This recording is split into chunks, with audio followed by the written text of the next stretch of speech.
Hello and welcome back to Diamond Weekly, episode 3. My name is Kevin Lynch. I am joined by my co-host Cooper Deno, not Denault, for those of you at home wondering what his last name was. It is not You got it right. Let's Denault. go. It is Deno. We are knocking on the door of baseball season. Just a couple more weeks until opening day, but right now we got the World Baseball Classic. We got some food stuff we want to talk about. We got another division preview with NLE. So Cooper, I'm gonna let you take it away here. Yeah. So I, I thought before we get into the classic and the NL East division, I thought we'd start off with something different. Something. I have a buddy back home who's big into food, so thought we'd talk a bit about food. I have no idea where this is going, by the way. This is all Cooper here. If there's this a stinks, couple. I'll address a couple. Go things. after him. Go after him. It's But- his fault. But okay, so in this division, there's a couple interesting, food items that are interesting. Like a couple years ago, okay, do you know there's a such thing as like an MLB food fight bracket? Yeah, they do that every year. I think They do that. I think it was 2 years ago. Pete Alonso, his burger won. Okay, just listen to this. Okay, he created a black truffle blended patty topped with New York maple spiced caramelized onions, smoked Gouda, lettuce, tomato, claw sauce, and a fresh What- baked brioche bun. What is claw sauce? It claw sauce. Like the claw of like a lobster? I would assume so. Is that what we're talking about? That's like too fancy for me. My rat Yeah, palate it's straight up claw sauce. Yeah. sounds delicious. This division has me thinking about food. Just a picture of it looks good. Okay, then there's also the Braves. They have this World Champions burger, which they announced Makes after they won. sense. Basically, it's like a Wagyu beef topped burger, Ooh, Wagyu beef. cage free, pan fried eggs, cold lobster tail, fancy tomato, lettuce, cheddar cheese, truffle aioli, and Okay, a wait. toast. So let me stop you there. These items are served at the games, right? Yes. I don't know if I'm trusting lobster tail from a major league ballpark. I feel like maybe like teams that are on the coast, like okay, maybe there's a chance that that's a relatively fresh lobster, but if you're a team like I don't know, like the Colorado Rockies, and you're landlocked and you're serving lobster at those games, you gotta have a death wish to order the friggin' lobster. But okay, so this thing has a bunch of really fancy stuff. It has gold leaf wrapped, fancy stuff. Gold leaf. Okay, how much do you think this thing costs? Oh Jesus! It's served at the game. Yes. So that's like a 120% markup off the bat. I'm gonna say It's a burger. $85. Higher. $120? Higher. You're joking. No, I'm not. $200. Lower. Okay. Oh, well, that ruins our whole. $151 for the World Wow. Champions Burger in Atlanta. That's insane. I don't know who would buy that. That's just so pointless. I mean, I have a buddy back home who he's going to Hell's Kitchen in a few weeks and doesn't care about spending money. That's a ticket though. I know. That's a pointless thing to serve. But those are a few highlights. But I thought we talk about more local. So when you walk into a ballpark, what's your there's a strategy. When do you go for food and what do you get? So the White Sox, that's my team, the White Sox, and they notably. This isn't just me trying to prop up my team. Have the best food in Major League Baseball. Okay. They really do. You can look it up on any of these rankings. The White Sox are always at or near the top. But what are you looking for? So my favorite thing, I think it's something you can only get at a White Sox game. I don't think they sell this anywhere else in Major League Baseball. They sell a Cuban sandwich, Ooh. which is phenomenal. I know baseball, you're typically talking about your hot dog, your burger, maybe what's those longer hot dogs? Jumbo hot dogs? The German one. They got a different name. Bratwurst? Bratwurst. That's what I'm thinking of. Bratwurst with some grilled onion. But the Cuban sandwich at Sox Park is phenomenal. I would highly encourage anybody I'll to have give to it a try. try it. And then also churros, stuffed churros they have out there Oh. out in the concourse, delicious. And then I usually if I can, I try to get ice cream. usually like around the eighth or Dippin' ninth Dots, inning. under or Dippin' over? Dots. I'm not a Dippin' Dots guy. Really? I'm It's not good. a Dippin' It's Dots good. guy. It's fun. I It's feel like basically just ice cream, but it's just fancy to kids, and they're I like, feel "Ooh, like they shiny." melt too fast. Like it's probably good for kids, I guess, but like I feel like Just catches their attention. when it melts, it's just not good, and it tastes like rubbery. Like I just don't like. Not a Dippin' Dots guy. I don't know. Like I've been to plenty of minor league games, and like what I'm always looking for is like I'm always looking for a hot dog with like everything on it, because Chicago you have to do that. Mhm. But then come later innings, I am looking for Dippin' Dots, but the number one thing I am looking for is funnel cake, because I am a donut person. If there are donuts in my presence, like you better be careful. I know that might come as a shock because I'm like a big old fat guy, but not a funnel cake guy either. I don't know what Aw. it is. The fried dough, I just doesn't sit well with me for whatever reason. I'm not a funnel cake guy. I'm always looking for a good hot dog. Sometimes pizza's nice. I haven't been to Wrigley in a while, so I don't know like their specialty stuff. My main gripe against baseball and food, and especially minor league parks, is the difference between a normal hot dog and a jumbo hot dog. How they're the exact same thing. And they're killing you on those hot dogs too. You're paying $9-10 a hot dog. If you want to, like, God forbid you want maybe a bottle of water with that hot dog, Yeah. $7. They're squeezing every dollar out of you. I actually read the other day that baseball is projected to break their all-time revenue record from 2019, and it's not like baseball That's is, just inflation. but it's not like baseball is growing. It's not like they're selling more tickets, right? It's just they're Yeah. squeezing every dime out of the people who are still going to the games. You're paying $16-17 for a beer in some ballparks. $151 for a Yeah, burger. I mean tickets are an outrageous price, even for like upper bowl seats. So these owners are really milking us for everything it's worth. And I know this is maybe not where you saw this going, but for me, I'm always thinking about, man, I hate all the owners. I hate all of them. I hate every single one of them. You're thinking like, okay, you're looking at the menu. This burger I'm about to just devour is $1 overpriced. Like $7 Straight to the owner. overpriced. Straight Like, to the owner. also, they got rainbow cone at Sox Park for those of you Okay. in Chicago area. Rainbow cone, Okay. delicious. I haven't gone in a while, but like I will eat any. If there's ever like a pulled pork. Pulled pork is insane. I love pulled pork. Anything barbecue is really good. But yeah, I thought we'd start out with something fun there. But some of the bigger news of late, we got the World Baseball Classic is finally underway. A couple of big interesting games have happened. I was watching the Korea-Japan game this morning, which was insane. Japan just went off with the bat. Lars Nootbaar diving catch in center, driving and running. Shohei did well, but it's been fun to watch. In the Japan's first game, he threw like 4 innings of one-hit ball. I know you talked to me. You said something to me about this earlier, but like the one main thing I'm noticing that is angering me about the World Baseball Classic is like the pitch amounts. Yeah, the pitch. I'm not really that familiar with international baseball, so I didn't know about like the pitch clock. The pitch limits are really Really odd. low. So I think it was what 50 pitches. You have to rest a day. 80 It's pitch. under. Oh yeah, that's right. So Yeah, I think it was 50 pitches. You have to rest a day. 4 days. No, 4 days. That can't be right.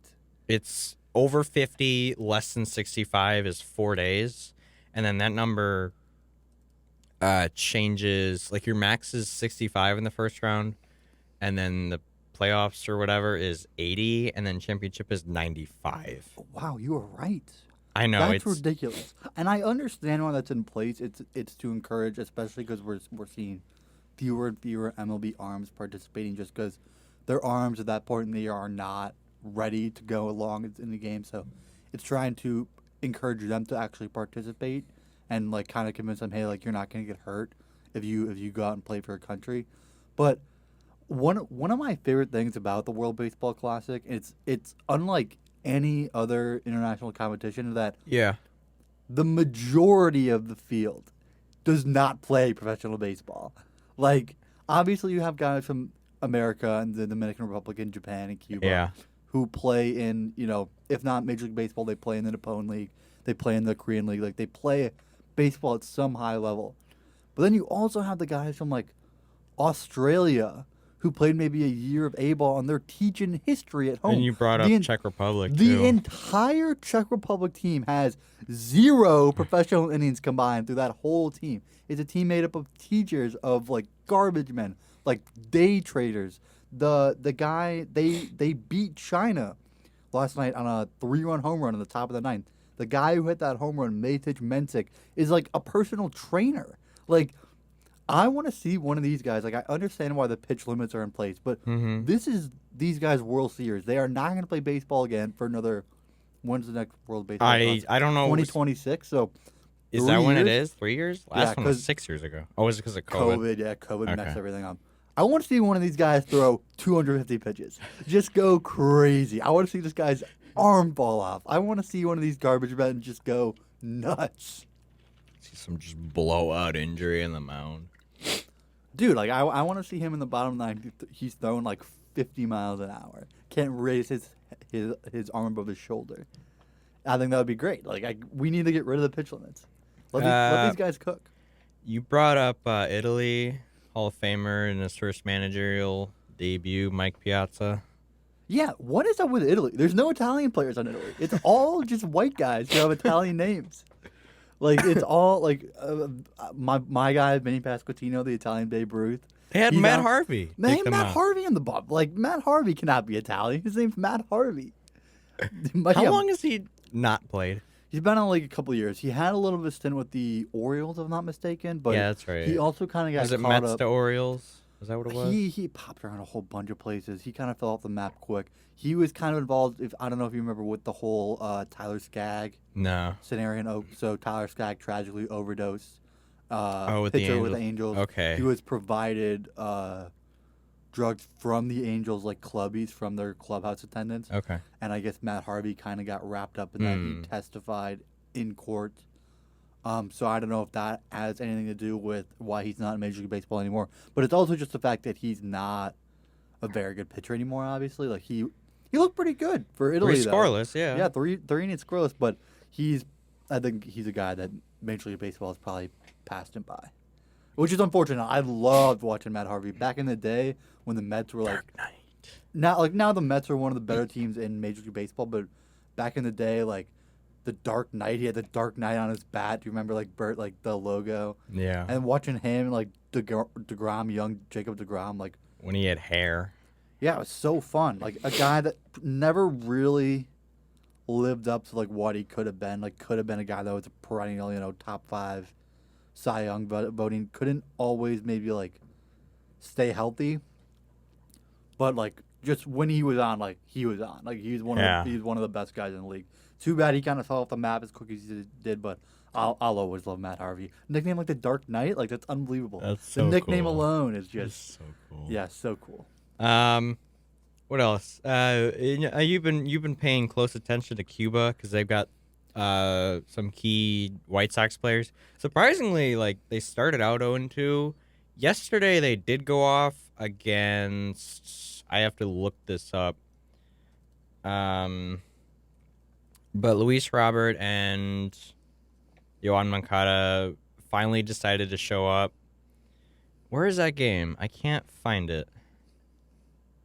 Who did they just play? Yeah, they won Panama. There it is. Yeah. There it is. They just beat up Panama 13-4, and they both. I think Yoan Moncada went like 3 for 4 or something. Yeah, I was encouraged by Moncada and Luis Robert. They both had 2-hit games. They both had like some pretty clutchly hitting. So that was nice to see, especially after what we saw Thursday night when they played the Netherlands. Like, Luis Robert was swinging at like cement mixer sliders. Like, I know we were joking. Like, you kept joking online. You're like, I'm not joking though. I'm not joking. Luis Robert, he's scoring 500 to dead center, and then he has like 2 garbage swings in a row. It was concerning. He swung at the exact same pitch, a slider in like the opposite batter's box. Struck out twice, so that was not encouraging to see, especially against like a guy who's not a major league level arm. Yeah. Like, what's going to happen when he actually starts playing against some guys who are AAA or minor some league of the best guy in or the league. something. So that was concerning, but they looked pretty good last night. They kind of started heating up, so hopefully that's a step in the They right got, direction for those guys. And one game left, so. Yeah, I think they need to win to get through because they lost their. They're 1-2 right now. I haven't checked up the latest standings, but their last game is Italy, maybe? I'm not 100% They sure. played Italy already. They They did. lost Italy, yep. So they played Italy, Panama, the Netherlands. Netherlands, and I'm forgetting one more. Where is it? Let's see. Yeah, the interesting thing about the Cuban team, we mentioned that there's a couple of White Sox guys in there, in Luis Robert and Yoel Moncada, but Chinese Taipei. there's not a ton of major league talent on that team, which is interesting considering there's more Cuban talent in the league than ever. They said on the broadcast, opening day of this year, there will be more Cuban players on MLB rosters than ever before. They put up a graphic during the game that showed Cuban-born players that are not playing, and like some of the players on that list, like Jorge Soler, Yordan Alvarez. Some of those players are like if they had that team, they're up there contending with the Dominican Republic for a title. Yeah, but the thing about Cuba, obviously, because so many of these guys defect from Cuba, like Cuba is a communist country, obviously, so their immigration and emigration laws are very strict, and it's hard for these guys to get out. We've heard some of the horror stories, like from a guy like Jose Abreu, who like took a boat in the middle of the night to like a deserted island, and they forgot him out there for like a day, and then he finally gets another boat ride to Haiti, flies out of Haiti, and then he eats his passport on the plane so that they can't prove that it's a fake passport. Okay. Like, that's not even the worst of it. Like, we've heard, like, just so many horror stories about guys trying to get out of Cuba and defect to come play professional baseball. And they don't want to go back because they don't know if I go back to Cuba, like, am I stuck here? Am I going to be able to get out again? And I don't blame them. It's a scary situation. It's an unfortunate situation because I'm sure a lot of these guys would like to compete for their country, and they for whatever reason, they can't. Yeah. Then lastly, when it comes to World Baseball Classic, before we get to our NL East preview, just one quick note. Make sure to check out our last episode last week where we did the AL Central. We're going to have a 1 week hiatus because of spring break. When we come back, we'll be doing the NL West. Yep. But one last thing I want to bring up is the U.S. is playing tomorrow with the stacked lineup that like you can build in MLB The Show, and it's like the scariest thing. Trout, Real Muto, my guy Tim Anderson, like just Arenado, unbelievable power all over the place. Pete Alonso, Jeff McNeil. Yeah, but like I said, I have to cheer for Paul Goldschmidt not now. a lot of major league ready arms, right? Adam Wainwright is probably the best. Kershaw. Oh, I didn't even know Kershaw was pitching. Yeah, I thought he dropped. Kershaw. Okay. But even so, not two Stroman. guys that have had great careers, but not maybe guys you would consider some of the best in baseball anymore. And that's kind of an issue for the World Baseball Classic because it's not in the same vein as like something like the World Cup in soccer where like guys are really looking forward to competing for their country. It's just not as competitive. It doesn't mean as much. So it's like guys don't have the mindset of like, oh, I'm really looking forward to going out and compete for my country. They're thinking about like, man, am I going to get hurt in a meaningless game against the Netherlands? Like, is that really worth it? So it is unfortunate. I think what they need to do is probably start playing the World Baseball Classic after the Major League Baseball season, which presents problems of its own because guys will be hurt. They probably don't want to play either. So it is tough. They're in a tough position, but it is unfortunate that we see so few Major League level arms actually participating in the. I think that's why they implemented the weird pitch amount thing. Just try to definitely, but it's still like these guys who are, especially guys who haven't had a second contract yet. They're in their mindset is, I'm not gonna go and blow out my arm pitching against Chinese Taipei in a meaningless exhibition game, and then all of a sudden I'm out of $150 million for no reason. National pride. But it's not the same thing. Like baseball is just not a competitive sport on the world scale. Obviously there is some very not as big now. But it's just it'll never really be as big as a sport. I mean, nothing will be as big as soccer, but even a sport like basketball will never be that big on a national scale. Yeah. There isn't enough interest in the sport, and MLB does nothing to try to grow the game on a national level. Like, And there are teams and countries have their own leagues. yeah, so. for sure. Like the Korean league is a very competitive league. The Japanese league is a very competitive league, but that's where there's like kind of a significant fall off. Even the Mexican league isn't a great league, and that's kind And of the Dominican League over the winter was interesting. But like, even then, they need major league players to kind of prop that up. There's Yeah. a lot of major league guys playing Yeah. in that Dominican Winter League. So, yeah, baseball is just. I don't think it's ever gonna be like this big international sport, and that's fine. Like, I think baseball is always just gonna be like a regional sport, but it is disappointing we can't get some of these bigger name guys to participate. No doubt. All right. That just about wraps that up. One last thing I want to talk about. We were Okay. talking about this before the Oh, show yeast. started.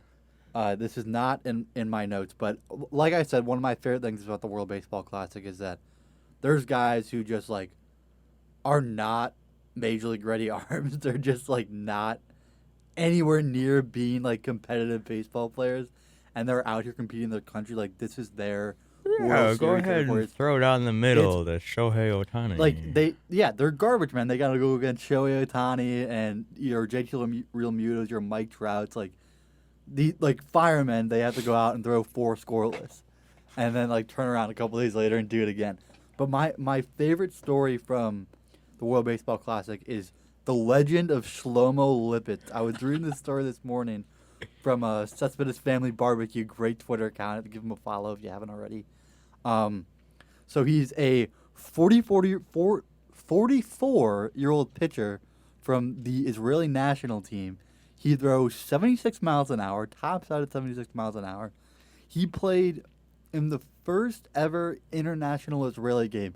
It was a Little League game when he was 11 years old, and they lost 50-0 to Saudi Arabia in the first ever Israeli international baseball game. oh my god. And he's just been around Israeli baseball like ever since. He played like JUCO ball in the States. He actually had a pretty decent ERA for as soft as he tossed. I don't think he even in college he never really he topped out around like 82, 83. Had a 2.43 ERA though in like a pretty competitive California JUCO league, and he's just a guy that is just like the elder statesman in the sport in Israel. He owns a winery as his That's full-time awesome. job. They say he dresses like a magician. He pitched 28 innings in the Israeli National Baseball League before it folded after a year. Had like a sub-1 ERA. Like I just heard about him this morning. He's like my favorite baseball player of all time. He's just like unbelievable. 6'4", his name's Shlomo. He's got this big beard. Like just awesome. I love him. I love Shlomo Lipitz. He's got a fan for life in me. And that's like when they play later on in the week, I'll look into that. he probably won't see the mound. Like I said, he throws 75. He's kind of a guy that's just there for moral If support. they get He's dumped a glue on, guy. if yeah. they get dumped on and they're down by 8 or 9 or He might see something, some time, but it's unlikely. they got to give him something. Like He for pitched. po- He pitched in his first international competition when he was 42 in the Olympics, and he was out there topping out at like 73 miles an hour. That's great. Unbelievable. Yeah, so Shlomo Lipitz, legend of the game. And who doesn't know Shlomo Lipitz? Guy's an unbelievable player. So shout out Shlomo if you're out there. I'm sure he's listening right now. So that's my guy, Shlomo Lipitz. So, yeah, that's one of the coolest stories I saw come out of the World Baseball Classic. All right, NL East, Yeah, and only fireball of a division. gonna be stacked division It's this year. Probably gonna stacked be the again, most entertaining division to watch, except at the bottom. except at the bottom. 55-107, Washington Nationals again. Like they're in a recession period and it's still going down. Since 2019 when they won the World Series, where they had Rondon, Juan Soto, Trey Turner, and everyone's gone. Yeah, everybody's gone. Obviously, they ship off Juan Soto halfway through the year last year. He turned down a 15-year, $440 million contract from the He just wants to Washington win Nationals. somewhere. That's why. And what's crazy is, I think the Washington Nationals lowballed him. Really? When you look at a contract $440 over 15 years, that's what, like 440 over 15 years. $30 million Something AAV. like that. Like And I 30 think yeah. he's worth more than that. Yeah. Objectively, I think you can say he's worth more Yeah. than that. I mean, Juan Soto is like, after Mike Trout, probably the best baseball player of our generation. He's already on a tear in spring training. I know it's only spring training, but like, Juan Soto is absolutely going to get the biggest contract in Major League history. And he's he's earned it. He's he earned was it. a key for piece. For a hitter rather, as young as he is, to be as disciplined as he is, it's unbelievable. We'll get to him more when we get to the Padres, which was a surprising move. But has there been anything like? Is there anything to look forward for the team? I mean, they have some pieces. Like the chest is not barren for the Washington Nationals. A guy like Josiah Gray, who was one of the headliners of the Scherzer deal, he's a guy that they're hoping can come in and kind of bolster this rotation. Same thing with a guy like Mackenzie Gore, who was the headliner of the Juan Soto trade. He comes over. He not super numbers. Didn't look great, but he's a guy that's like highly touted and like he's like a pedigree guy. Like guys who know baseball better than us think he's going to be a dude. So he's a guy they're hoping to improve, and like a guy like Cade Cavalli, who I've kind of like been obsessed with, and the minor leagues. Guy's got a cannon for an arm. He's hoping to like crack this opening day roster. Probably starts in the bullpen, but maybe works his way up to the rotation. They have Patrick Corbin, who's played for forever. Yeah, but that Patrick Corbin, and it doesn't really matter now because they're so bad. They're shedding salary. That Patrick Corbin deal has been a disaster. Yeah. One of the worst deals in Major League Baseball. He's making $24.4 million. For comparison, Bryce Harper's making 26. And he was like the worst pitcher in baseball last year. Like a guy who was a big part of that 2019 World Series team, like you said, and just has fallen off the cliff, has gotten worse every single year. Posted a 6.31 ERA last year, led the major league in losses. I'm not a guy that thinks pitchers' win-loss record matters. There's so many. No, not. But when you lose 21 games, I mean, part of it has concern. to come with the offense behind you. Absolutely. But the guy like, and they are stuck in a very difficult division, so he has to constantly face like Phillies lineups. Absolutely, but like he has been.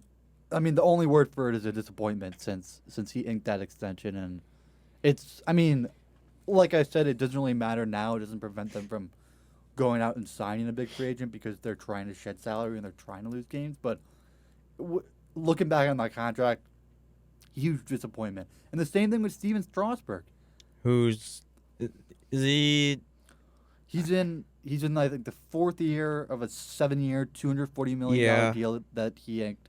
Like, is there still a purpose to him keep going? I don't know. Like, can the guy play? Can he play? He's been injured up and down. He's pitched 30 innings since he signed the extension. Yeah. He's going into the fourth year of the deal. Not 30 games, 30 innings. So it's like, I mean, we know what Steven Strasburg can be. Like, the guy is a Cy Young level pitcher if he's on the mound. And he hasn't been on the mound. And there's no reason to believe he'll stay healthy. He is someone that has had a good past, so he could possibly help some of these, like Josiah, like going forward for the future, maybe. Mackenzie Gore, for sure. But he just needs to be on the mound first. Yeah, I love Steven Strasburg so much, so it's like crazy to see that he is just falling from grace so fast. Just can't stay on the bump. Like, what is it? What's the reason? On the offensive side, Keibert Ruiz, who's actually done really well of late at the catcher position. He didn't jump off the page like entirely. He's got like a 250 major league line total, but he did have the second lowest strikeout rate among catchers in his first MLB full season, which is surprising for someone that's new. 23 homers and just like what was it, like 80 something AAA games. So he does have power. Yeah, I really like Keibert Ruiz. I think he's gonna be a guy that has a breakout season on offense. The defense is okay from the catcher position, which is obviously a position you hope you're getting good defensive production out of. But I mean, like you said, the discipline is there. And he puts the ball in play too, for a guy. He doesn't really strike out a lot, so I think the power will come, and you can look to Kiba Ruiz to have a big season and kind of kick off this youth movement in Washington. Probably their biggest acquisition in the off season. I don't know if it was the huge thing, but they picked up Candelario at third. I mean, he's someone who's played for a while. He hasn't done super well, but I mean, is there a purpose behind it, or like it's not? It's not. It's like something super worrisome to be about. Um, but like I just feel like it could be the piece going forward to something maybe. Um, they also picked up Dom Smith at to be at first, which is interesting. They did pick up Corey Dickerson, but Candelario, I maybe someone you can look for, but Yeah, he's the kind that I mean, he's not going to jump off the page, but like he had consistent production at the hot corner for Detroit for a couple of years. Down year last year is kind of and injuries last worse year. injuries. Like the entire Tigers roster are dealing with injuries. So I mean, not a guy that's going to come in and change your whole franchise. But like, No, good enough at third base. You mentioned Dom Smith, who had like a great COVID season. Even his 2019 season in limited time was good, and then just like fell off the map. I really like Dom Smith. Like I really liked him in that COVID shortened season. So I hope that as he's starting to get everyday reps at first base, hopefully he can kind of turn things around and find that power stroke that made him like a pretty highly touted prospect in the Mets system. Um, but yeah, just not a lot to look forward to. they For the did Nationals. lose You're trying Nelson Cruz, Luke Voigt, Cesar Hernandez. Yeah, and none of those guys are jumping off the page. Obviously, Nelson Cruz is a name, but not a guy that's going to produce for you over 162. Maybe their one anymore. big thing for the future is C.J. Abrams. C.J. Abrams. C.J. Abrams, shortstop, who is the headliner or one of the headliners for the Soto deal. He is a guy that they're looking to make a big step this year. Not unbelievable numbers. He only played 90 games. He slashed 258, 276, 327. His big concern, strikes out a lot. A lot. When he came over from San Diego, he played 46 games in San Diego and then 44 in Washington. He walked one time in those 44 games. So that's concerning. He has super high strikeout rate. But like he's young, young guys are gonna strike out when they get to the major league level. Yeah. That's a given. So they're hoping that like defense is very good already. So they're hoping that he could figure things out at the plate and kind of be a cornerstone for them as they kind of try to continue this rebuild and hopefully build a winner sometime around 2026, 2025. Is there anything else about the Nationals that you want to look at in particular? Not a lot for the Nationals. My guy Stone Garrett. Just nothing really important about Stone Garrett. Just unbelievable name, Stone Garrett. There's a bunch of really good names. Yeah, out but there. I think if you're making a baseball all-name team, you got to start with Stone Garrett. That's a Stone great Garrett. name. Not a guy that's if he cracks the major league roster, it'll be it's like the fourth outfielder, not gonna play every day. But like, hey, Stone Garrett, like, dude, like, you see Stone Garrett at a home run the other day, like, Stone Garrett's a great name. So I can totally see like fans like worshiping him and giving him some fun big Stone name. Garrett guy, big huge Stone Garrett guy. But yeah, not a lot to look forward to, or there is a lot to look forward to in Washington, but not a lot to look forward to In a this division season. where you're stuck with Sandy Alcantara, the newly added Justin Verlander, Scherzer, Zach Wheeler, Max Fried, it's gonna be interesting how like some of these younger guys work out. But for now, you won't see playoffs for at least 3 or 4 years. Yeah, they're still a ways off, and there is guys in that system. James Woods is the highest ranked prospect in that national system. That is 9th overall in baseball. But even he's like 3 years away. 2026 is when he's estimated to make his major league debut. So they're a long way away. But like you said, it'll be interesting to see how these young guys in a division as stacked as this is, how they respond, because they're going to lose a lot of games this year. Yeah. They're probably going to lose 100 games. So it'll be interesting to see when you're going up against like you said, the Stanley Alcantaras, the Justin Verlander of the world. How do you react? How do you learn to be a major league player and go in day out and be a pro? Take pro plate appearances when it's August and you've been out of the division for a month, 2 months, and it's hot and you don't want to be there. Like, how do you go about taking that plate appearance? I'm like, as stupid as it sounds, like I think that's really important for them when they're not trying to win games to learn how to be a pro and like because these pitchers obviously DeGrom and Scherzer are up there, but like the rest of these guys aren't going anywhere. Like they'll be in this division for a while. So Yeah.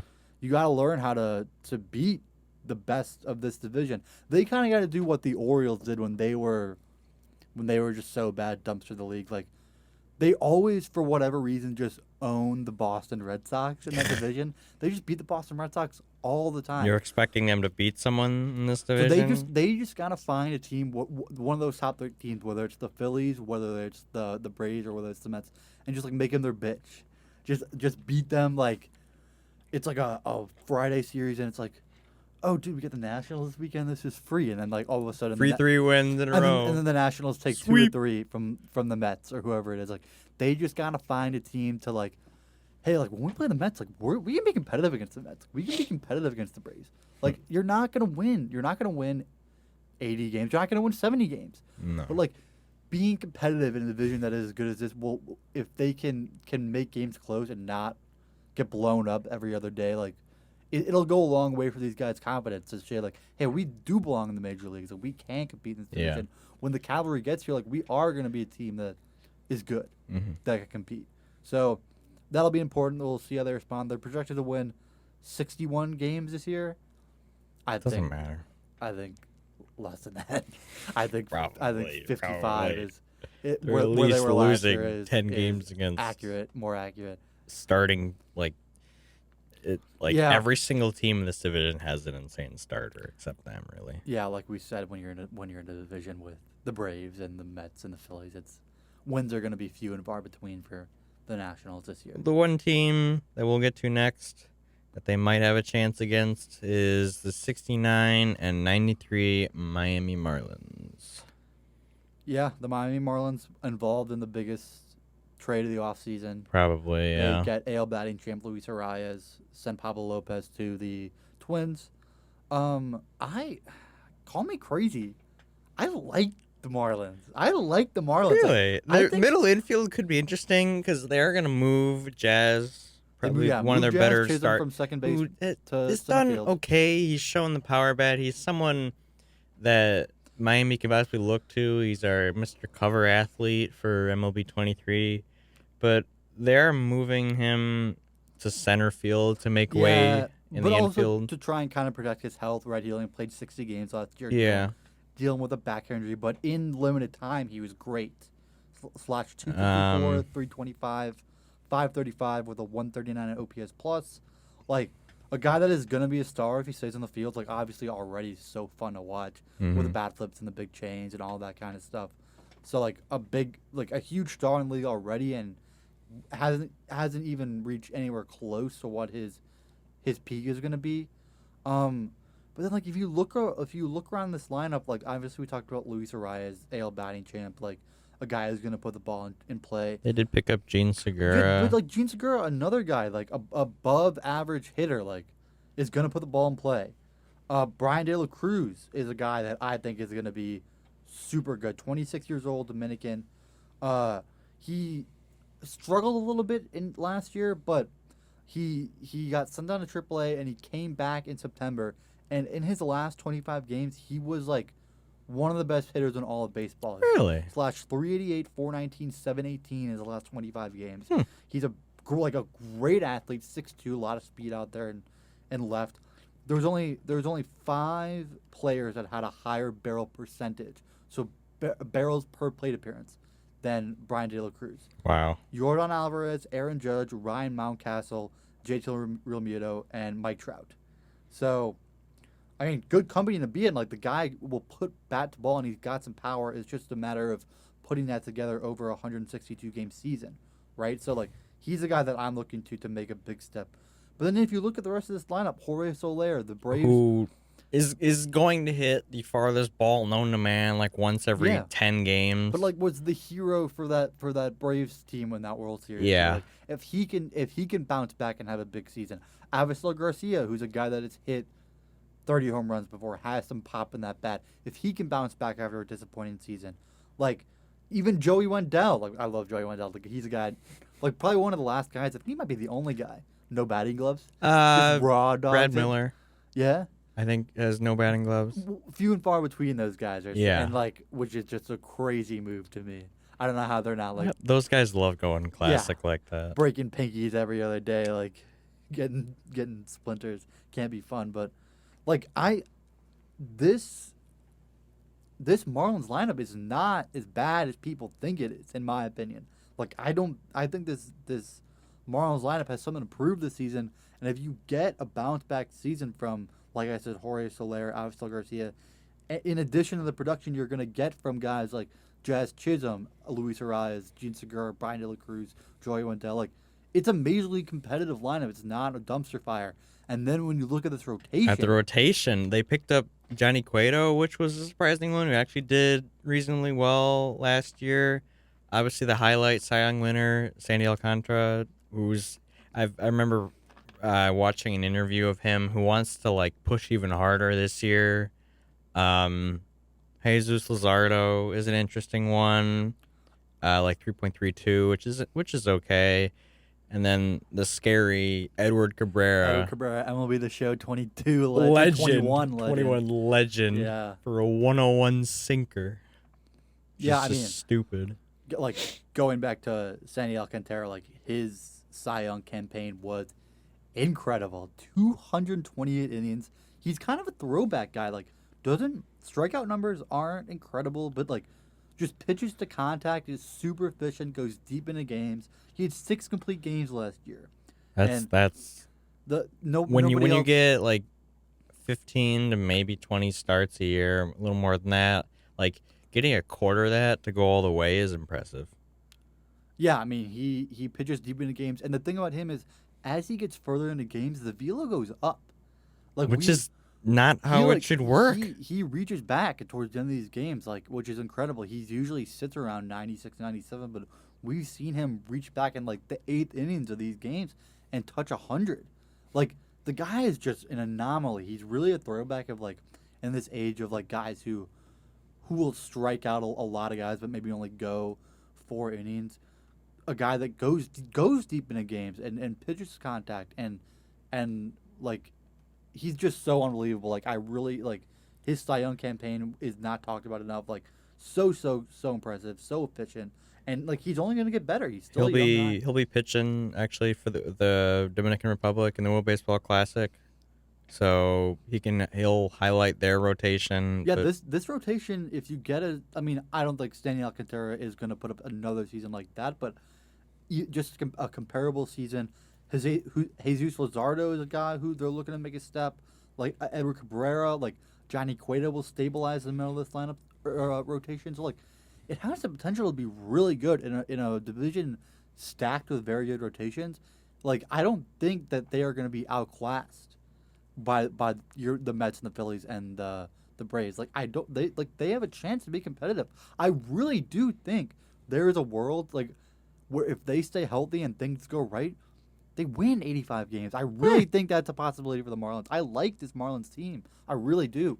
Like, I don't think they're the laughingstock that people think of when they think of, like, the same old Marlins. You know what I mean? Yeah. Which at a ballpark which is almost like 90% empty every single game. Yeah, that ballpark is a disaster. You got the Marlin out in the outfield. They had the All-Star game a few years ago there. Yeah, that place after obviously. I remember just Giancarlo hitting them off of the windows and left. Oh my god, it just looks so bad after. Oh, Tampa that's Bay. Another thing about the Marlins is I know we brought this up earlier. Like how they just trade away all the like players. How scary like an old lineup they used to have. They had Marcell Ozuna, Christian Yelich, Giancarlo Stanton, JT Realmuto. That's a scary lineup in today's terms. Yeah. Like, why did you trade all these guys? Derek Jeter just destroyed that franchise. Another reason why Derek Jeter shouldn't be in the Hall of Fame. Yeah, I mean, they just like don't like having good players. I guess they're like, hey, you know how to hit a baseball? Like, nah, maybe leave, maybe get out of here. My main thing forward is when MLB drops, just when they drop the 99 Jazz Chisholm, what are they gonna give him, and will I be able to use them? Dude, I love Jazz Chisholm. I feel like you're hating on Jazz No, Chisholm. no, no, it's You're not bad. giving It's Jazz not Chisholm bad. negative vibes. It's I not love bad. Jazz Chisholm. He's such a chill guy. He's just so cool. He just emanates swag. Like, Coming from the Bahamas too. yeah, just such a cool guy. Love Jazz Chisholm. That's my guy. Shout out Jazz Chisholm. I know he's listening too. Him and Everyone's listening yeah. today. him and Shlomo are out there listening to us right now. Shlomo. So, shout out. All right, moving on. One guy I want to talk to before we move on for the Okay. Marlins. What happened to Sixto Sanchez?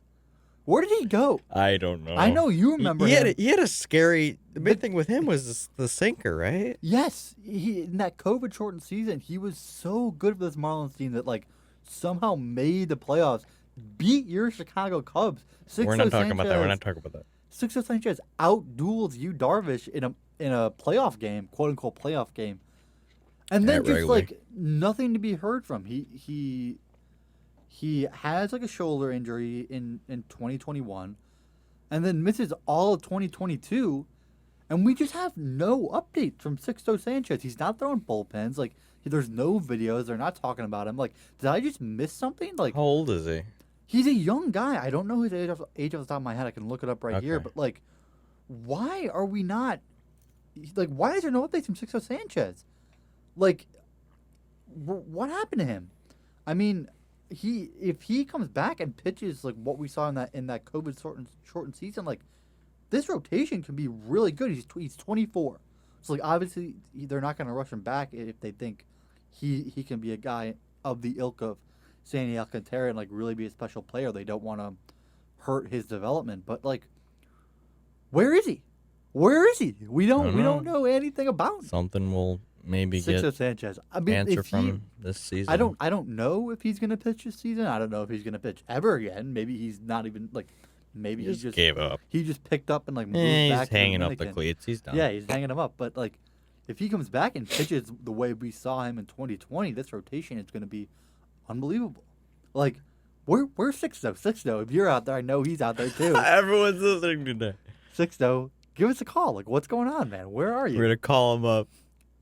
Our first on the phone interview during the Sixto podcast. Sanchez. Well, I don't think he speaks English, but we'll figure it out. We'll figure it out. We'll get a translator in. Yes, But that rotation going forward now, moving forward, they will be stuck behind the Philadelphia Phillies, 87 and 75.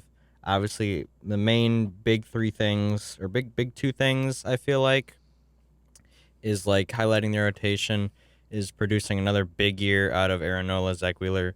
But the two big things I want to say are the acquisition of Trey Turner, which is, I think, a really big pickup for them at short in an already stacked lineup of Kyle Schwarber, by the way, who's probably the greatest player to ever live. yeah. Rhys Hoskins, who will throw the bat into the fifth row every homer. JT Realmuto can kill the ball. Castellanos is scary but can't field. Bohm.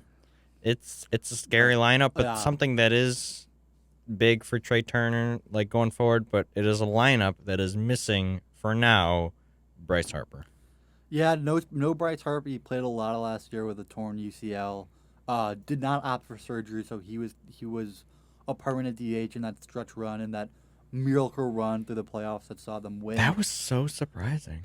Unbelievable. They were in danger like September 1st, like they were not in the playoffs. And you brought it up before. It was just the 1-2 punch of like in the Yes. divisional series. They sneak in. If this was 2021, they would not have made the playoffs. But thanks to this new expanded playoffs, like they get it in as the last team, and they just go on this miracle run. They beat the Cardinals. They beat the Braves. Like, and they just shock everybody. And like if you have a 1-2 punch of Aaron Nola, who was fantastic last season, and Zach Wheeler, who really turned it on in the playoffs.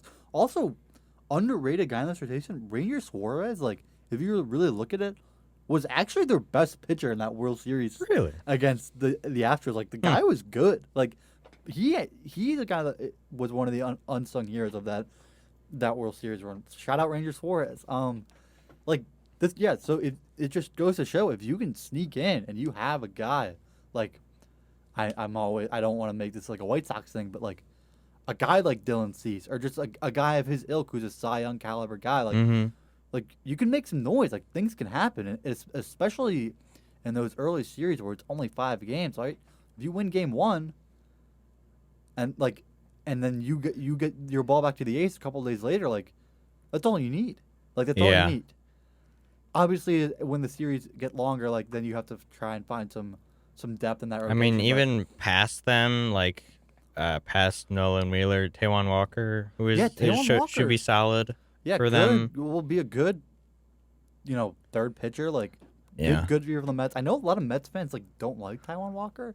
I don't like. I'm not entrenched in the Mets fan base, so I don't know the reason behind that. But like, he's a guy 3.49 ERA through almost 160 innings last year. So like, he should bolster the middle of that rotation. Like a good signing, good depth signing. I mean, like they bring in Craig Kimbrell and Matt Strahm to kind of bolster a bullpen that Mm-hmm. it was actually pretty good in the playoffs. Kimbrel has like even coming from someone who did play for the Cubs, he's had his ups and downs. Yeah, obviously he has like just The Kimbrel of old I think was a lot better. yeah, the than- Kimbrel of old, like he was a guy in that Mariano Rivera ilk, probably the only other guy that you can compare to a Mariano Rivera, where when he was on and he comes into the game, it's over. You can't Yeah. he only throws right 4-seam curveball. That's all he throws. But like, Pretty much, but it just he puts it up there, try and hit it. You can't. yeah. You can't. He has that. I just remember some games when he played for the Cubs at Wrigley, and just completely freezing people with that curveball. Yeah, 2021 had kind of a revival season in the first half with the Cubs, and then gets traded to the White Sox. Obviously sucks. And then like he goes to the Dodgers last year, which a lot of people thought would be a good move for him because the Dodgers are renowned for kind of reviving these pitchers who are not maybe Yeah. the best of the best.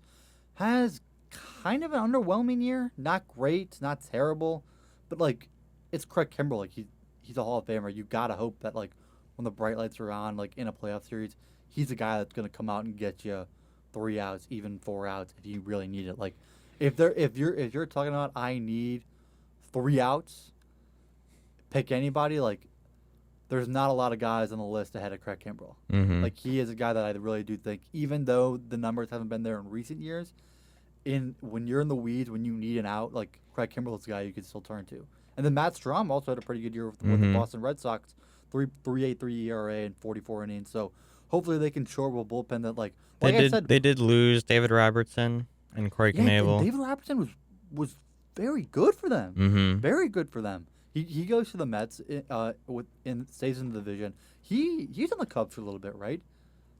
Yeah, he was. Yeah, he was last year. He was kind of our designated closer for a bit. Yeah, so He that's was gonna kind of just that, yeah. He came in and yeah, he was just basic kind of closer for it. Didn't do anything too special.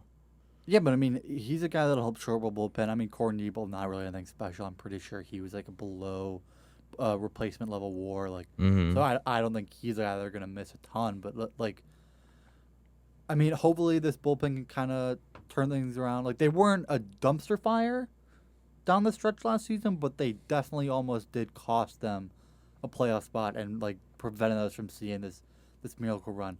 So they definitely need to shore this up. But then, yeah, like if you look at this lineup, even without Bryce Harper, just power all over the place. Mm-hmm. Like you said, Real Muto, best catcher in baseball. Castellanos, if he can have a bounce back year, like we know he's a guy that can go out and hit 40 bombs. Schwarber, you can pencil him in for you can pencil him in opening day 45 home runs. Oh yeah, Like he's just gonna mash. a guy, and this is a Cubs fan, and I am going to bring this up, and I'm going to piss off every Philly fan or whatever in the room, or Nationals fan, not Phillies. Kyle Schwarber should have won the world home run derby. There we go. Should have won over Mr. By the way, who is my I didn't bring it up, but Bryce Harper is my least favorite player in the National Baseball League. I love Bryce Harper. No. I love Bryce I Harper. don't. He is unbelievable.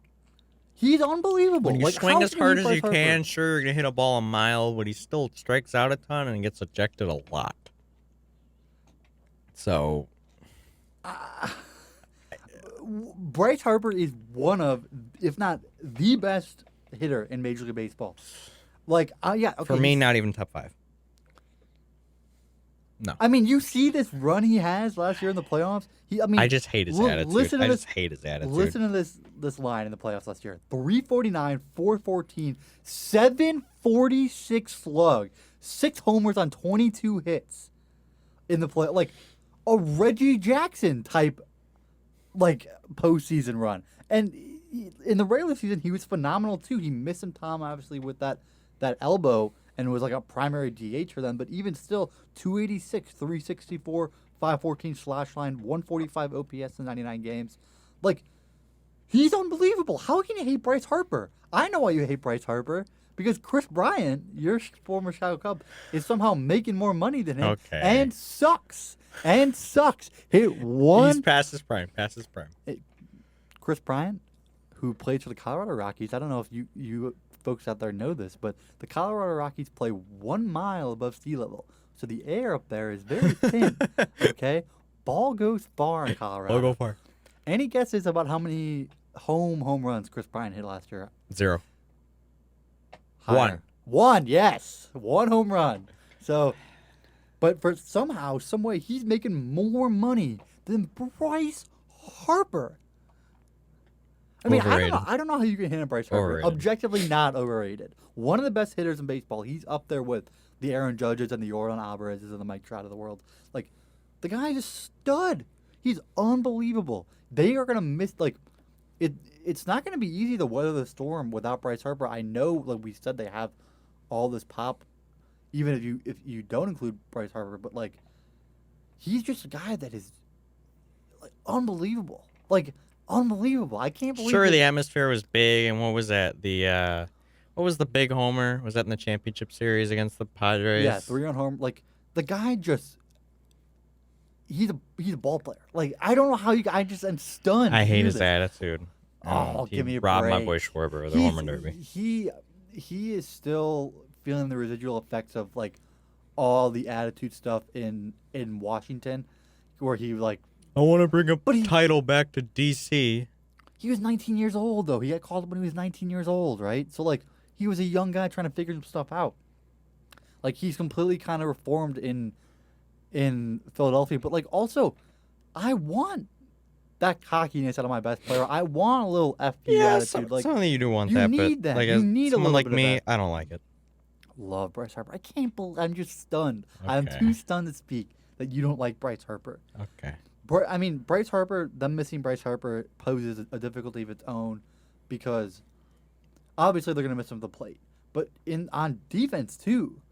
Brandon Marsh is gonna have to pick up a lot of Their slack. defense is probably one of the weakest in Uh, baseball because so Schwarber bad. and So bad. You got Schwarber and Castellanos Castellanos and Schwarber are two of the in slowest people. corners.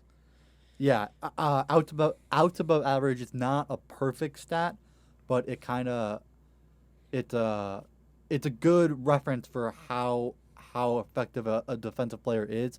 So out of 268 eligible players, Kyle Schwarber and Nick Castellanos were 252nd and 264th, respectively, in outs above average. So they're bad out there. They're real bad out there.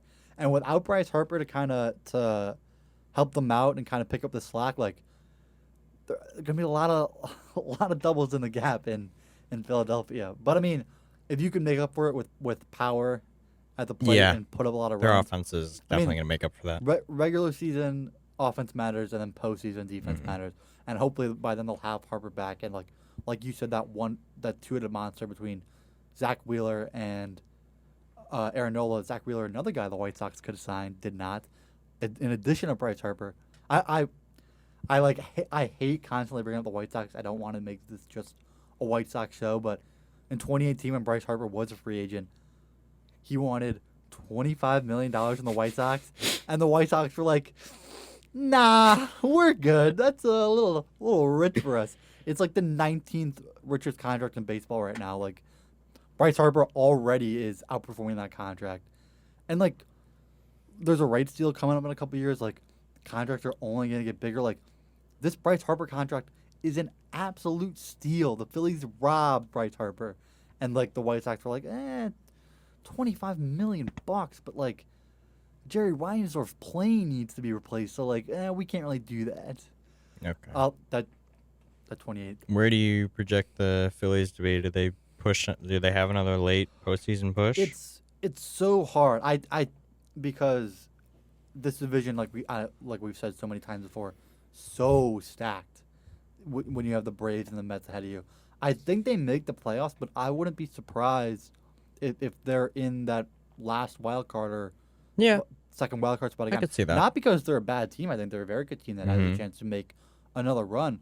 This division is just so tough day in, day out, and they'll benefit from they're going to play less division games this year, so they're not going to see as much of the Braves and the Mets that did it last year. But even still, like, the Mets and the Braves are teams that can go out and win. I don't think it's unfair to say 100+ games. So even if you win 95 games, which I don't think is an unfair estimate for the Philadelphia Phillies, I think it's probably on the high end of what they could do. Like, you're third in that division, which is tough. Like, so I think they make the playoffs, but I still think they're the third best team in a 3-team division. They are stuck behind the next team we'll get to at the Mets, who finished at 101 and 61 last year. Yeah, I mean, they started off really well at the beginning of the year and led the division for a while and just really slumped. On May 31st, they were 10.5 games up on Atlanta. Yeah. And they lose the division. Technically they had the same record as Atlanta. Yeah. But Atlanta beat them on head-to-head, so Atlanta wins the division. Just, like you said, same old Mets. They fell apart down the stretch, and they had a quick exit from the playoffs, losing the Padres in the divisional series. But, like, and I know I said I hate all owners. The one exception, my guy, Uncle Stevie Cohen, will just throw money at anything. They spent like a crazy amount of money on Justin Verlander, Edwin Diaz. I picked up a Kodai Senga from Japan, who actually looks pretty well. Then they re-signed Brandon Nimmo to a bunch of money. Yeah, I really like Brandon Nimmo. Like, they threw a lot of money combined I mean, at the four of Steve those Cohen players. has proven he is not afraid to spend money, which is why Jerry Reinsdorf, the cheap little nice guy that he is, like, he led a coalition to try to block Steve Cohen from buying the Mets because he knew this was going to happen. He knew Steve Cohen was going to come in and start slinging cash. And they went out and got Cy Young winner Justin Verlander, who highlights I mean, if he sees a dog that can throw a curveball, he's gonna have to give him $20 million right here. Like, the Mets will just give anybody a contract, and I love it. I love it. It's so good for baseball. Like, people say, like, people go to where the money goes. The Mets are just they're buying a World Series. They're buying wins. Guess what? Every single team that has won a World Series has done. They pay good players. Like, it's not a bad thing that they're willing to go out and pay good players. Yeah. Like, I mean, we've seen these dominant Dodgers teams the last decade. Guess what? I always thought, like, everyone, like, money-wise, like, oh, no, they're going to the Dodgers again. Like, I don't understand why baseball fans think spending money is a negative thing. Like, we've been conditioned by these owners to think, like, oh, if a team has like a $250 million payroll, like, that's basically cheating. They can't do that. But it's like, guess what? All these owners could go out and spend $250, $300 million if they wanted to, but they don't want to because they're cheap. So then you have guys like the Oakland Athletics or the Pittsburgh Pirates who have like a $45 million payroll. I think you can check me on this, but I'm pretty sure Justin Verlander is going to make more money this season than the entire Oakland Athletics roster. I wouldn't be surprised. Like, I love the Mets. I love that they're just willing to throw money at all their problems. It makes me so happy. Like, this is what baseball is meant to be, where all these owners are just like slinging cash to everybody. Like, I love it. Highlighting their starting rotation, obviously Justin Verlander. Again, we brought it up with the Phillies last, but they also have a very scary 1-2 punch with Scherzer. Yeah, I mean, Max Scherzer and Justin Verlander are guys who have done it in the playoffs before. Like, obviously dominant pitchers, but what you're really looking forward to is when you get into October, like, they've been there, done that. Like, Like, Verlander 2 World Series, Scherzer 1 with the Dodgers. Like, they been there, done that, or 2 actually, because he got 1 with the Nationals as well. Mhm. So like, they know what it takes to win in the postseason, and the Mets have not done a lot of winning in the postseason No. since 1986. So they're hoping that they can kind of bring a veteran presence and a winning presence They to a team that brought Verlander in Yeah. to kind of leave the absence of Jacob DeGrom. that is one thing. They lose Jacob DeGrom, a guy who obviously has struggled with some injury stuff and things like that. Hasn't always been fully healthy, but like 2-time Cy Young winner, like a guy that's a fan favorite. I mean, Jacob DeGrom, for my money, is the best pitcher in baseball. If he's on the mound, like, he is the best pitcher in baseball. So it's impossible to replace a guy like that. Obviously, Justin Verlander is as close to replacing a Jacob DeGrom as you can get, but like to say that they'll be fine, like they'll just pick up and without Jacob DeGrom and not notice is crazy. He's just a guy that, like, if he stays healthy and can take the mound every 5 days, Mm-hmm. is gonna be dominant. Period. Mhm. Like, He's gonna be at least a 10-game winner. Yeah. I mean, he's gonna be Maybe He's gonna be a 15. top 10.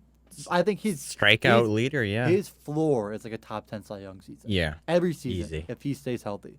Like, there's no reason to believe he can't go out and win his third Cy Young with the Rangers. Like, he is a big loss. Like, a lot of Mets fans are trying to say, like, We'll get more specifically when we get to the Rangers, but what do you like about like Carlos Carrasco and Jose Quintana, who they dude, also picked up?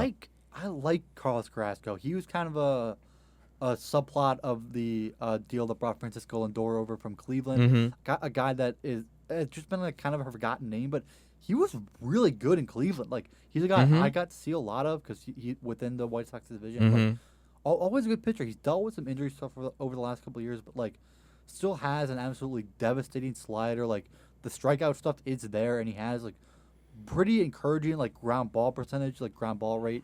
So like, I don't think he's gonna be like an all-star level talent, but for a guy that they're only counting on to be probably a fourth or maybe even fifth pitcher if Kodai Senga works out, like, I think Mets fans are gonna look back at the end of the season when it's like, wow, like, Cookie Carrasco really came through for us. Like, he had a pretty Mhm. good season for us. So he's a guy that I think should have a pretty good year.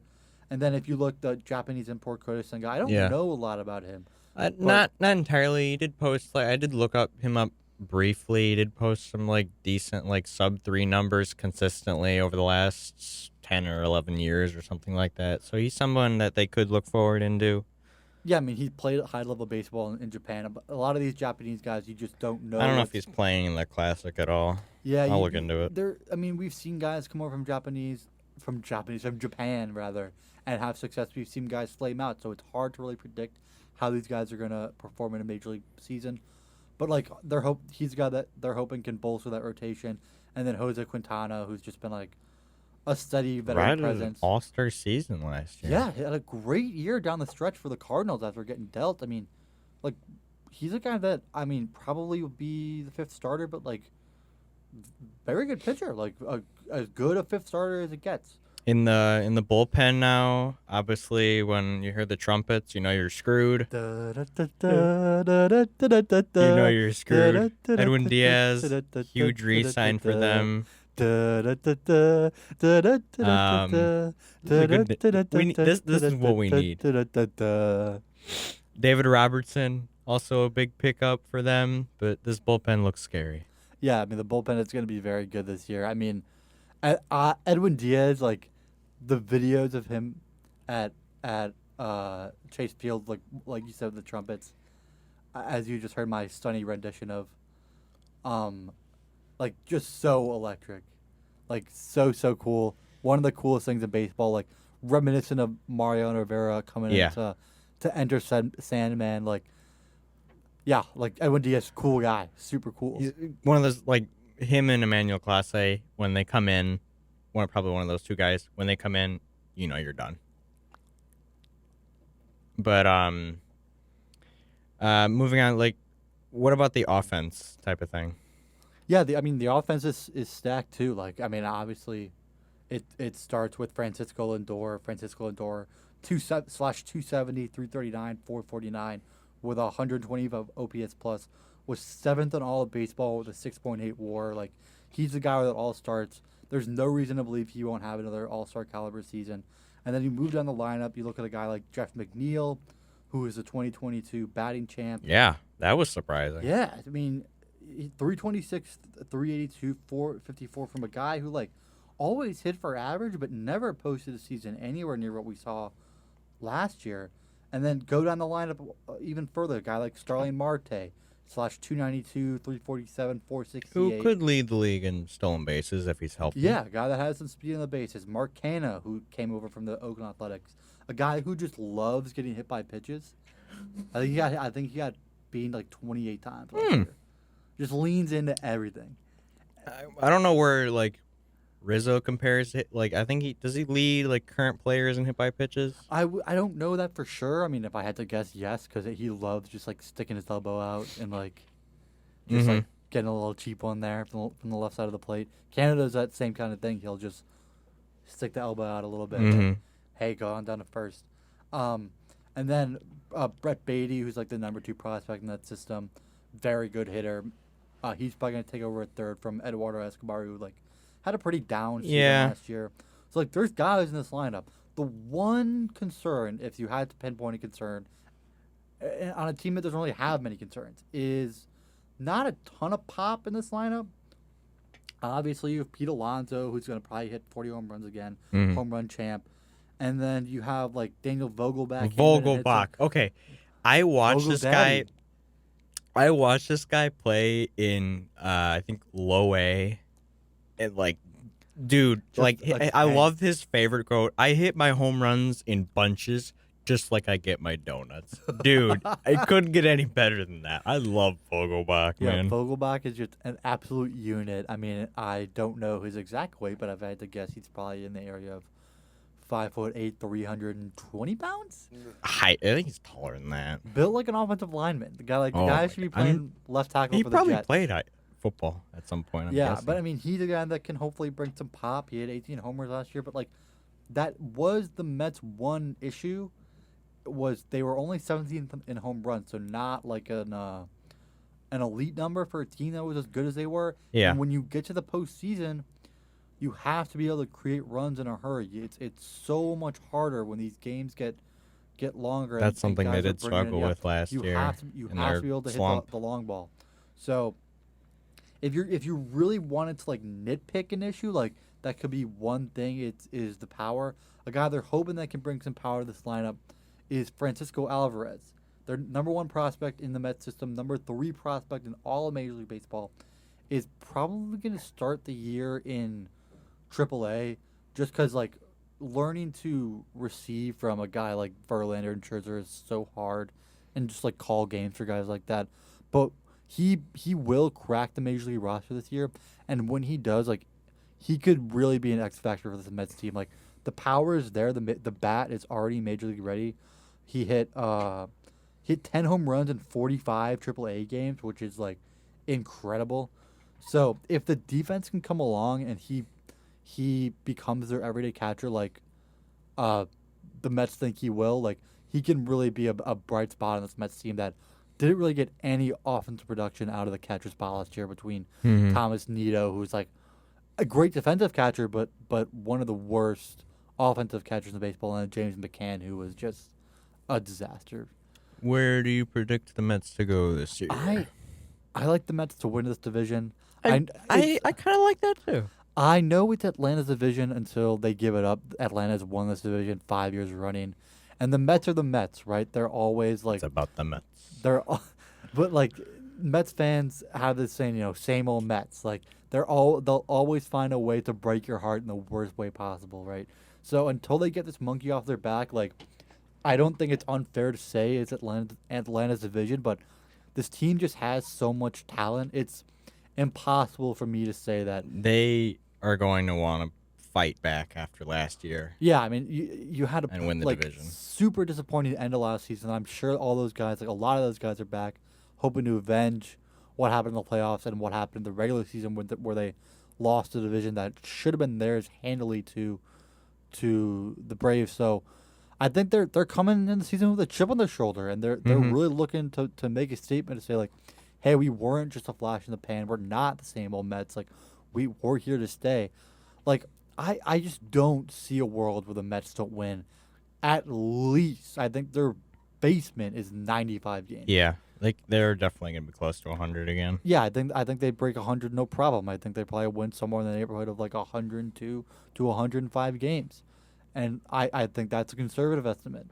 Like they're going to be a very good team this year. A team that they'll fight against the same record, the 101 and 51 Braves. Highlighting the lineup, obviously, probably one of my most favorite outfielders in the entire league, Ronald Acuna Jr. If he can stay healthy, he's gonna match. He's gonna just prove to Atlanta that he's one of the best players in the league. I don't see where he won't get any MVP votes if he produces another All-Star style season.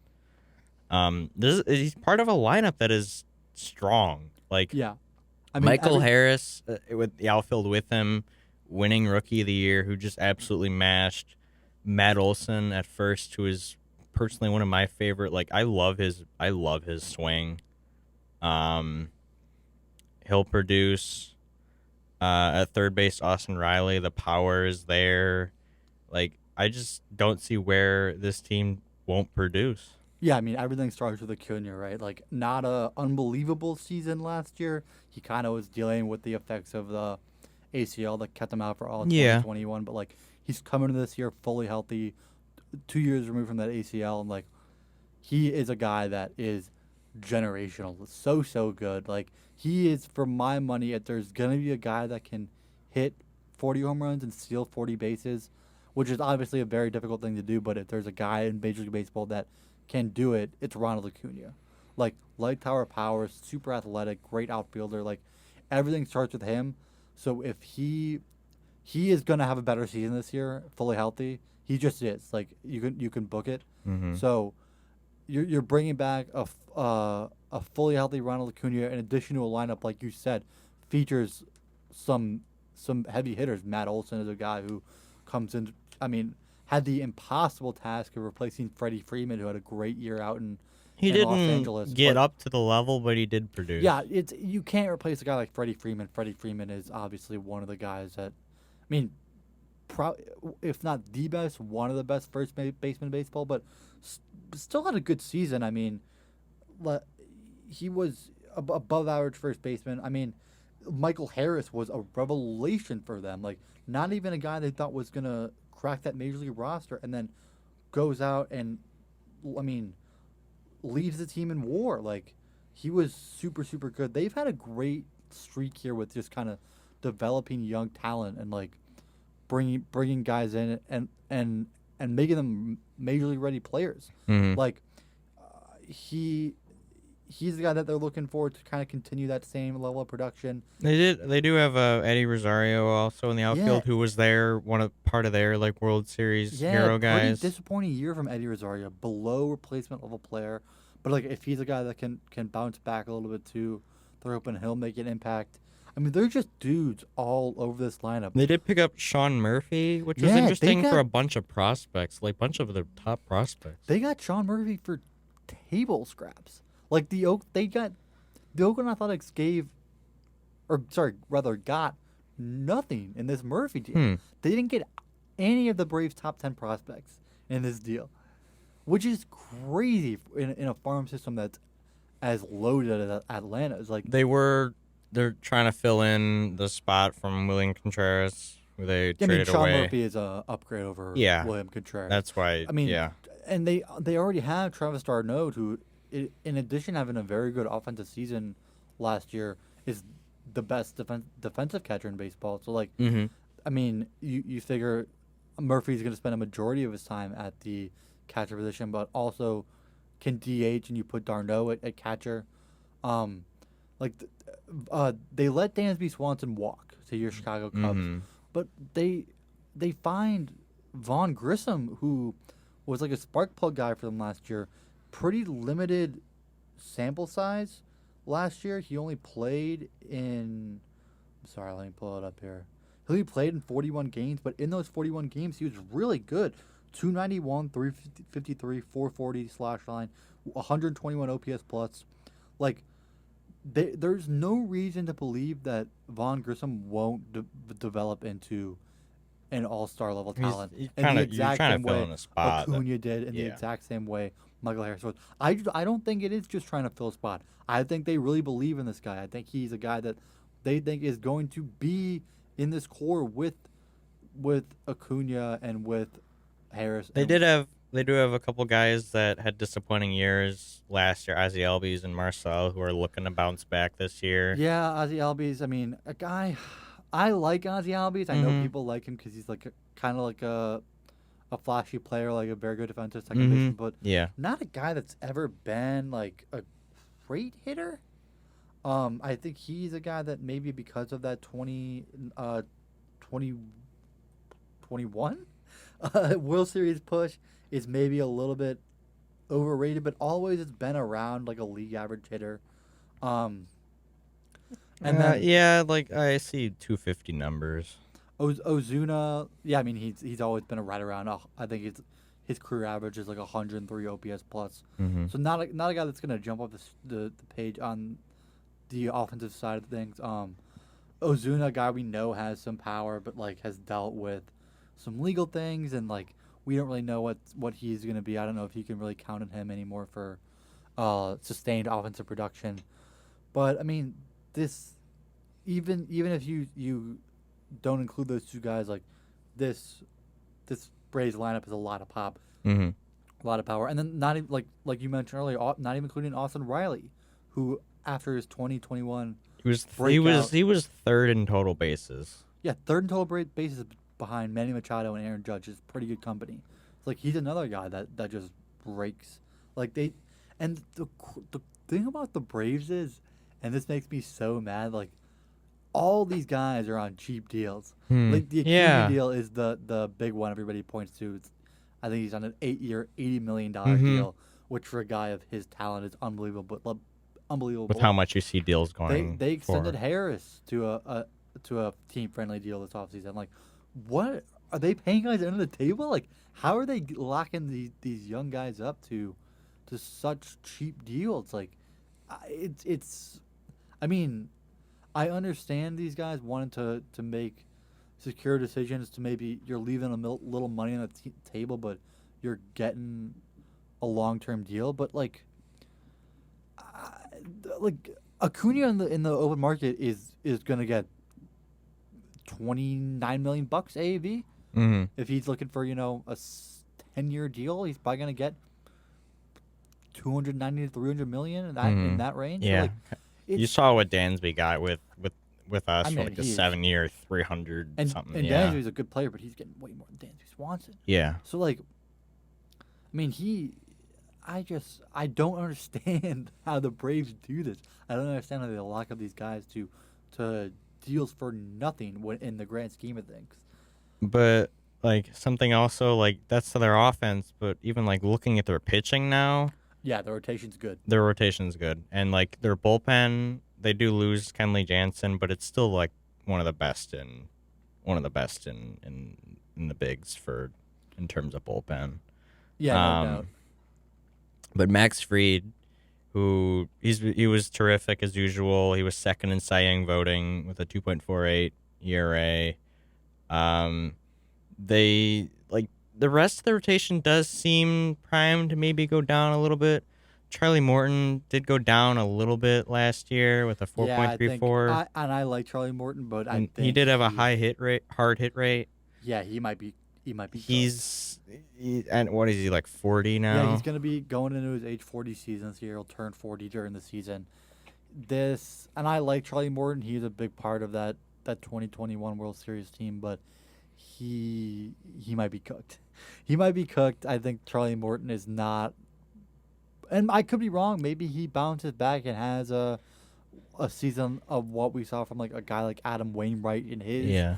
age 40 season, but I'm not holding my breath. A guy I love in this rotation is Spencer Strider. Yeah, Spencer Strider was fantastic. Probably the best last stash year. in the business, but this dude can throw gas, and he was up there in the Rookie of the Year voting, Yeah, and he even posted like 2.67 for a rookie year.